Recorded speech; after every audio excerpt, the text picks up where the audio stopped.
はい、じゃあ今回はシャドウの話の続きですね。はい。で、どんな話かっていうと、ざっくり言うと、こういうシャドウはこう攻略していこうぜ、みたいな、そういう話ですね。リアルなね、ガチのスキー場だと、こんな感じで、完璧に綺麗にまっすぐ傾いているっていう時の方が少ないですよね。僕もそんなバーン滑ったのは、ほんとなんかカービングのメッカみたいなね、もうそういうスキー場くらいで、実際のいろんなスキー場だと、どっちかに傾いてるケースの方が多いかなと思います。とかね、横幅がなかったりとか、そういう感じで、こんなつるっとね、まっすぐ、綺麗なラインで滑れることはないよっていう感じ。なので、いろんな状況ごとにね、考えていきたいかなと思います。はい。実際はこんなん全然ありますよね。こんな感じで、こう、右側に向かって傾いてたりね。はい。もう進行方向、バーンの方向はこっちなんだけど、こっちなんだけど、斜面はこう斜めに傾いてるなんて全然ありますからね。こんな感じ全然ありますよね。で、しかも、ここは、こっちだけど、前半はこうとかも普通に全然あるわけですよ。リアルなスキー場行ったら。もう相当いいバーンじゃない限りは、大体こんな感じなんじゃないかなと思いますね。はい。例えば、なんか丸沼高原とかね、めちゃめちゃ綺麗なバーンとかありますけど、菅平とかね。そっちの方がやっぱ少数かなと思います。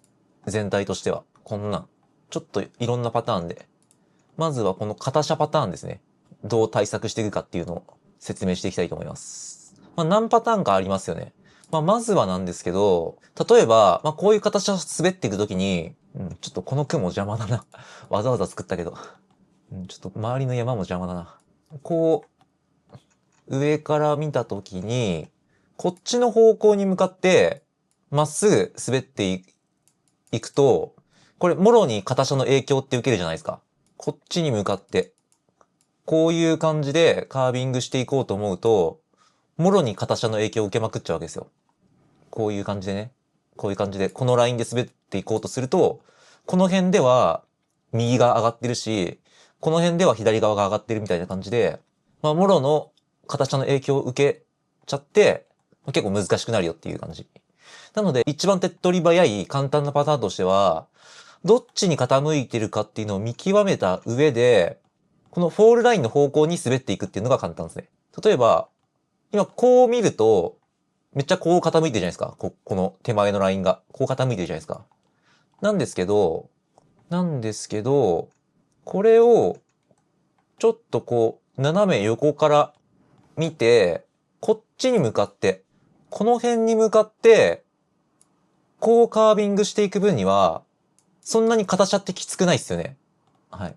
こんな感じで。っていう感じで、落とされている、どっちに斜面が向かっているのかっていうのを見極めた上で、その方向に向かってカービングしていくっていうのが、一番手っ取り早くて簡単かなっていう、シャドウの、片斜の影響を受けづらくするっていうのが簡単かなと思います。で、この辺だと、こっちに向かって落ちてるから、この辺ではこう行って、で、この辺だと逆に、こっちに向かって落ちてるんで、こっちに向かってカービングしていくっていう。こうすると、片車の影響を受けづらく、カービングできますね。何も考えずに、まっすぐ滑るっていうのは結構難しかったりしますし、何も考えずに逆に、こっち側からこう行こうと思ったら、よりこのシャドウの影響を受けちゃうっていう。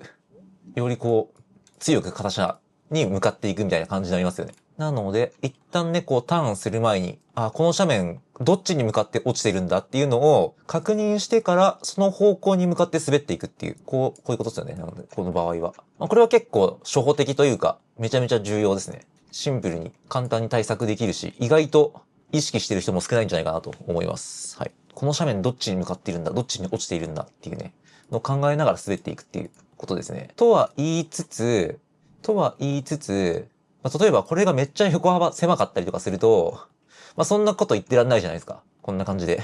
全然ありますよね。バーンの幅が狭いみたいなのもあるし、絶対こっち側に行きたいとかそういうのあるじゃないですか。そのコースの構造的に。っていう時は、この片車であることを分かってる上で、もうその片車に真っ向から立ち向かっていかないといけないわけですよ。っていうことで、次は片車から真っ向から立ち向かっていく方法っていうのを説明していきますね。まあ説明というか、どこが難しくなるポイントみたいなのを説明していきます。これね、レギュラーかグーフィーかによって変わってくるんですけど、基本的にレギュラーの人だったら難しく感じるのが、この左側が上がっている状態。要はヒールサイドターンの時に斜面が登っている時っていうのは難しく感じると思いますね。で、逆にヒールサイドターンの時に左に下っている状況っていうのは簡単に感じると思います。つまり、バーンのこの辺は今左下がりじゃないですか。で、バーンの後半は右下がりじゃないですか。なので、前半はヒールサイドが簡単。で、後半はトゥーサイドが簡単になるんですよ。逆に言うと、ヒールサイドが難しくなる。ちょっと複雑な言い方しちゃった。前半はヒールサイドが簡単。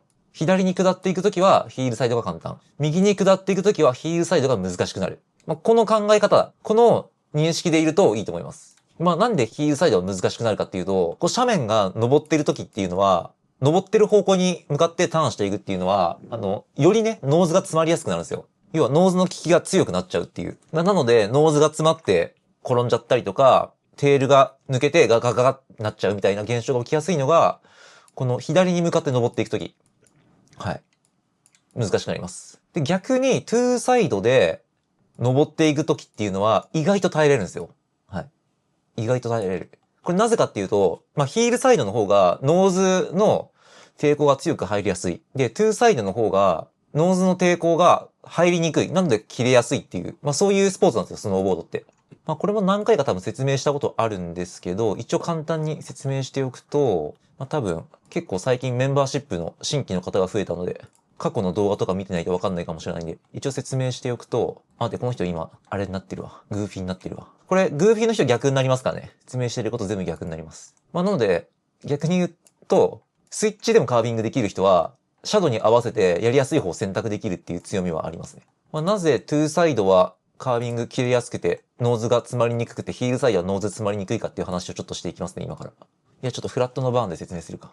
例えばこんな感じで、滑ってて、で、トゥーサイドを滑ってると思うんですけど、人間って基本的にちょっとこっち向いてるじゃないですか。ちょっと体をひねってる。こっち側に正面を捉えるために、ちょっとこっち側にひねってるじゃないですか。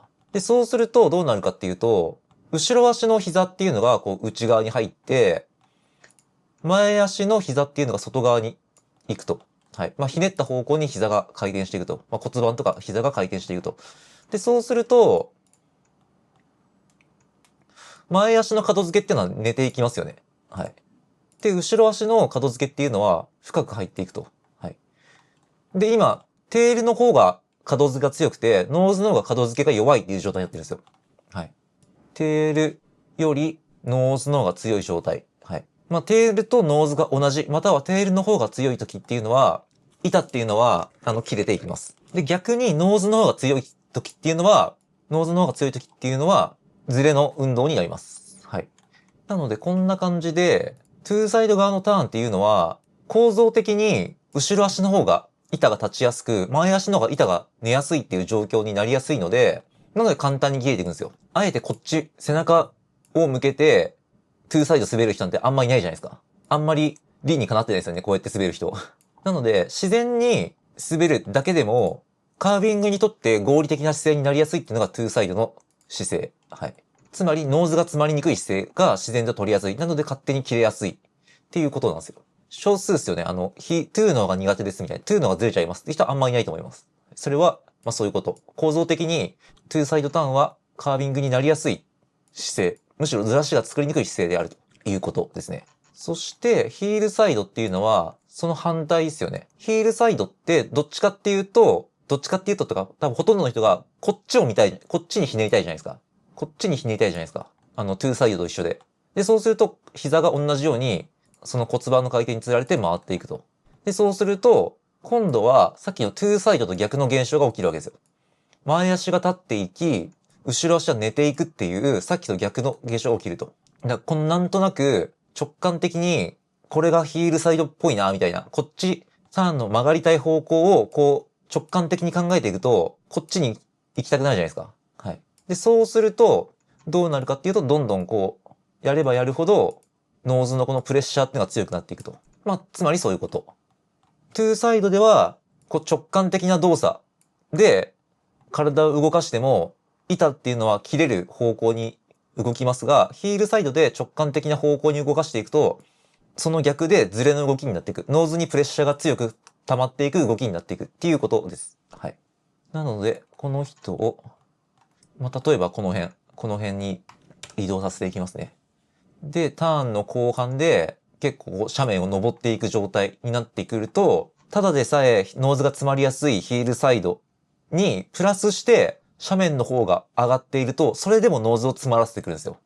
はい。なので、ここで雪が柔らかかったら、こうノーズがこうガーって詰まってって、前に突っ込んじゃうとか、雪が硬かったりすると、テールの方がこうずれてって、ガッガッガッガッガッガッみたいな感じで転んじゃうみたいなね。まあそういう現象が起きやすいっていうのが、左上がり、こっちが上がっている、こっちに向かって上がっている状態で、なおかつヒールサイドの時っていうのが、この現象が起きやすいです。っていうのが分かった上でどう対策していくかっていうと、一番簡単なのは、ヒールサイドは詰まりやすいので、逆に片車を利用していくと。はい。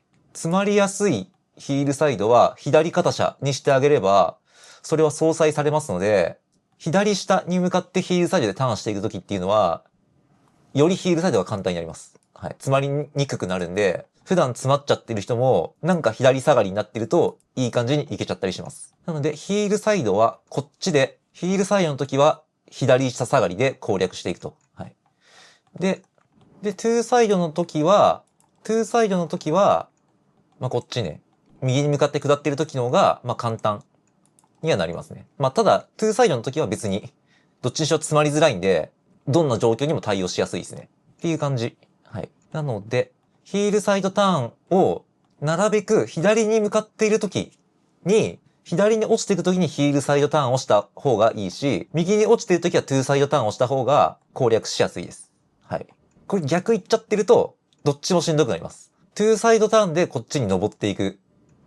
で、左に上がっていくときにヒールサイドするっていうのは地獄ですね。はい。一番難しいパターンになっちゃいます。はい。ただ、これ今、最初は右側が上がってて、で、後半が左側に上がってるっていうバーンなので、そういう感じになりますけど、まあこの、ずっと右側だけが上がってるパターンっていうのもありますよね。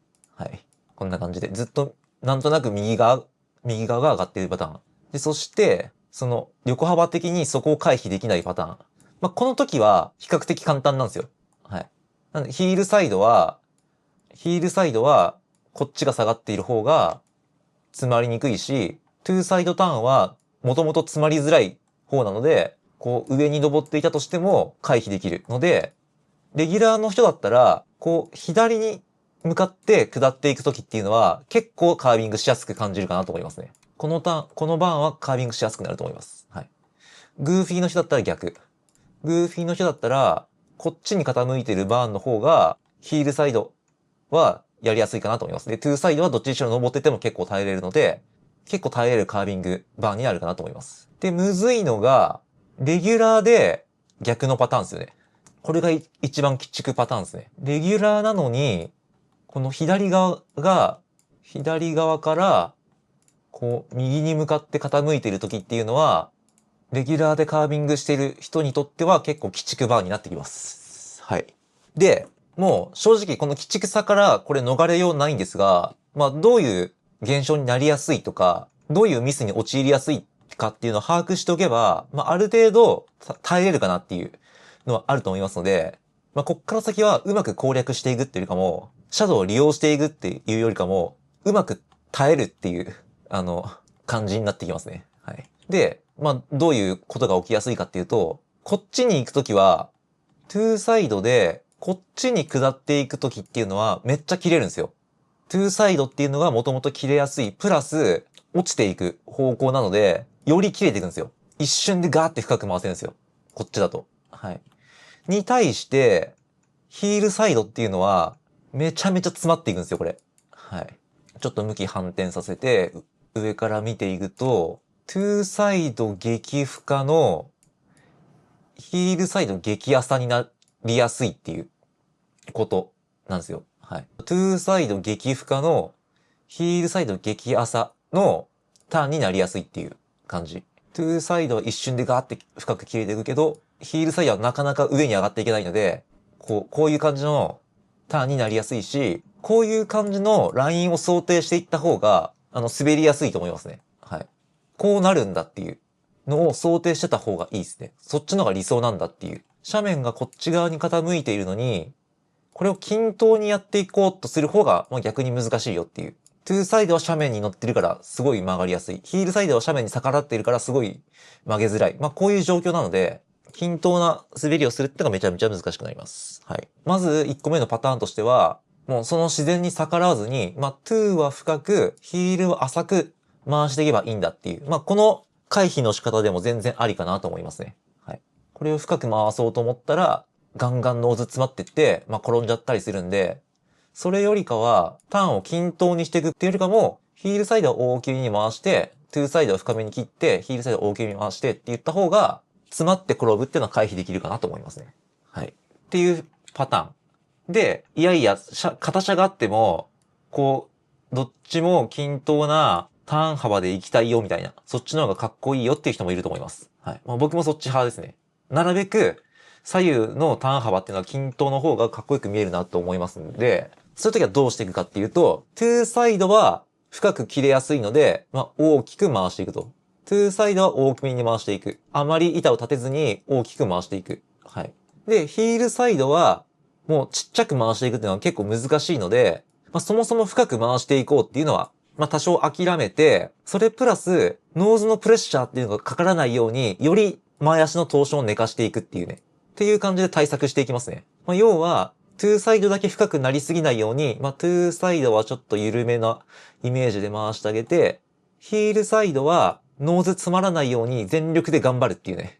しっかりトーションを寝かして、前足のトーションっていうのを抑えて、ノーズプレッシャーを相殺して、できる限り深く回そうとはするが、いつも攻めてるみたいなゴリゴリな感じではいかないかなっていう感じ。はい。そうやってやって、この左右の均等感を出していきますね。はい。トゥーサイドは浅く、あんまり深く回しすぎないことを意識して、ヒールサイドは全力でトーションを抑えていくと。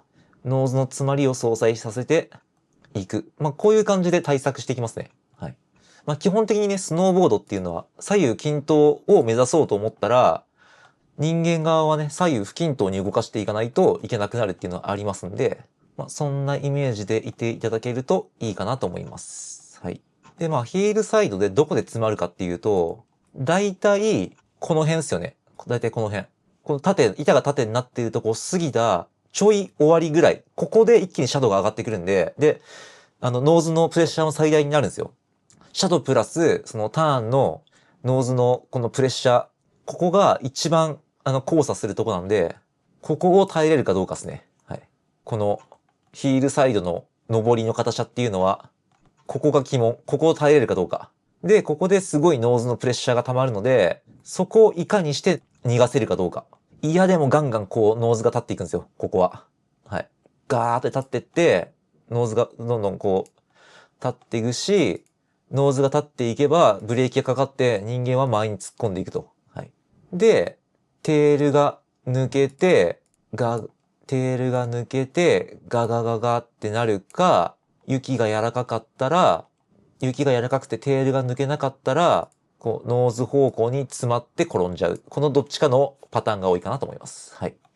なので、この一番ノーズプレッシャーがかかるところで、いかにノーズの圧を自分で抑え込んでいけるかですね。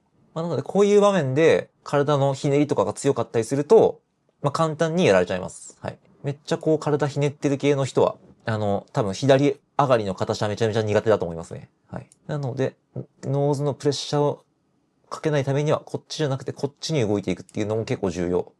だし、自分で抑え込んでいくっていう動きも必要になってきます。はい。むずいっす。基本的に。左上がりのヒールサイドで深く回していこうっていうのは基本的にむずいっす。なので、浅く回して回避していくっていうのも全然ありですね。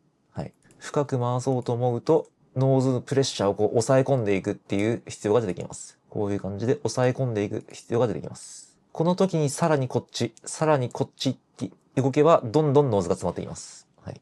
まあ、っていうことですね。はい。まあ、全然ありますよね、こんなバーン。このまっすぐなバーンってほぼないんですよ。はい。どっちかに常に傾いてる。ので、まあ、このね、シャドウの傾き、縦方向じゃなくて、この横方向に傾き、どのくらい傾いてるか、どっちに傾いてるのかっていうのは常に考えながら、まあ、滑っていく必要があるかなと思いますね。とかね、滑る前に確認して、あ、こっちの方向に向かってった方がいいな、みたいなね。とか、その片車回避できないんだったら、その注意点ですよね。左に登ってるときはヒールサイドむずくなるから、あ、ここでは、なるべくトゥーサイドで入れるように調整したいなとかね。で、逆にこっちは、右側に向かって上がってるから、ここはトゥーサイドで迎えたいな、みたいな、まあそういう戦略も必要になってきます。で、それすら回避できないんだったら、もう、それを理解した上で対策していくとね、いいかなと思います。トゥーサイドは深くなりやすいから、まあ、あんまり傾けずに、板を立てずに大きく回していこうと。で、ヒールサイドは深く回すのが難しいから、まあ、大きく回してあげようとか。